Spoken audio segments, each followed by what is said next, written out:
Hey, it's Christopher, aka the Bronze Age Nerd, and today I'm going to kick off a brand new video series. So if you've been following the channel for a while, you'll know that I'm a huge X-Men fan, and unfortunately about 4 years ago, I sold off a huge chunk of my comic books, and that included a lot of X-Men books. Now, for whatever reason, I kept everything below issue 300 when I did that, which wasn't necessarily a ton of stuff. I mean, it did have like the first appearance of like Bishop, Gambit, Mr. Sinister, but now I'm obviously back into comic books, and my true passion is X-Men.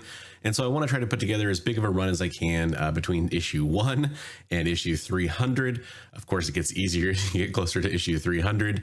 But I've been working on trying to kind of piece together bits of this run. I still have a long ways to go. It's going to be a long journey, but I thought maybe you guys could follow along as I embark on this epic journey to complete my favorite run, Uncanny X-Men.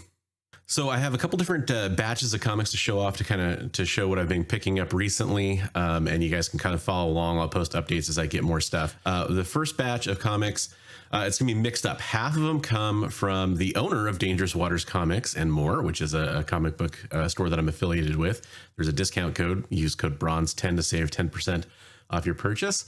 And he sent over some stuff from his LCS that he went and picked up. He asked, hey, what issues you're looking for?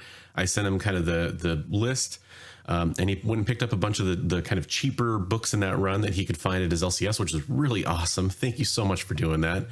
And I also went to Danger Room Comics in Olympia, Washington, and I grabbed some stuff from there. So this is kind of a mix of all that stuff. And some of these are they're just sort of run fillers. They're not necessarily anything special, but that's the whole point, right? This is X-Men 152, a very awesome cover with the Storm in the White Queen's outfit, basically. Just fun stuff there. X-Men 167, classic cover. Definitely one I'm happy to have. X-Men 169, the first appearance of Callisto and the first appearance of the Morlocks. Definitely a very, very cool issue, kind of the first key we'll get to here. X-Men 174. X-Men 180. Now, I actually already have a few copies of this, so kind of cheating here, but I snag keys whenever I can, and this was a, $3 first appearance of Forge, so, and especially since it's a newsstand, I definitely wanted to make sure to grab that. X-Men 192. X-Men 193, this is the first appearance of Firestar in main Marvel continuity, and it's also the first time that James puts on the classic Thunderbird costume. X-Men 194, this is the first appearance of the Strucker twins, Andrea and Andreas. They become Thunderbolts later on. Andrea becomes Songbird. Andreas becomes the Swordsman. So definitely kind of a key there. X-Men 196, which is a controversial issue, has a racial slur based around Kitty trying to explain why Muty is offensive. So, all those controversial issues are always interesting. X-Men 198. X-Men 199, this is the first appearance of Rachel as the second Phoenix. Also, it's the first team appearance of Freedom Force. X-Men 202. I love this cover. Yeah, just another great cover. X-Men 207. The fourth wall breaking there with Wolverine's claws is awesome. I think everything else in this batch is from Danger Room Comics, because I'm pretty sure 207 was the last highest issue that the owner of Dangerous Waters Comics sent over to me. This is X-Men 229. This is the first team appearance of the Reavers. It's also the first appearance of Gateway, and it's the first appearance of Tiger, so kind of a multiple key. X-Men 231. X-Men 254, and in my opinion, just kind of a classic cover right there. This is X-Men 256, and this was the debut of the classic Psylocke costume.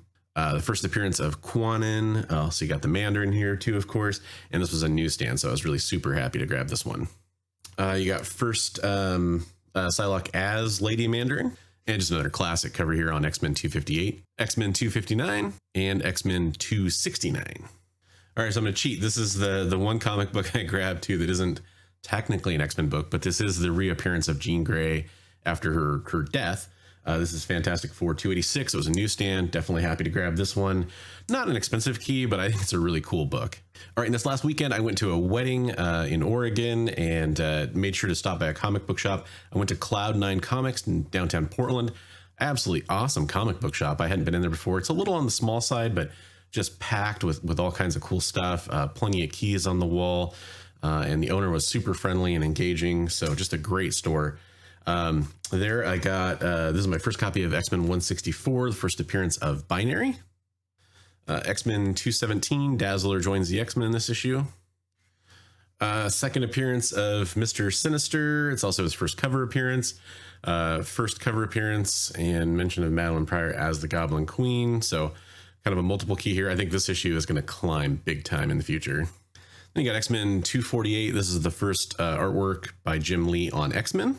And last but not least, I'm going to kind of cheat with Uncanny X-Men 318. Yes, it's not between issues 1 and 300, but it's an homage to a classic favorite X-Men cover of mine.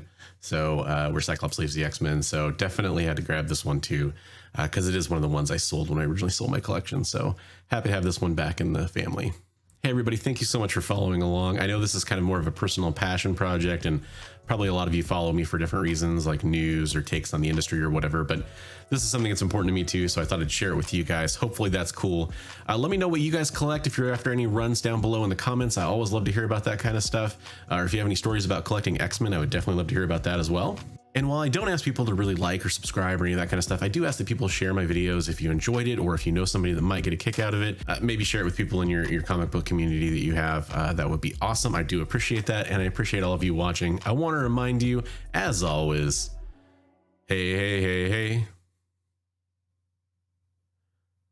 Read comics every day.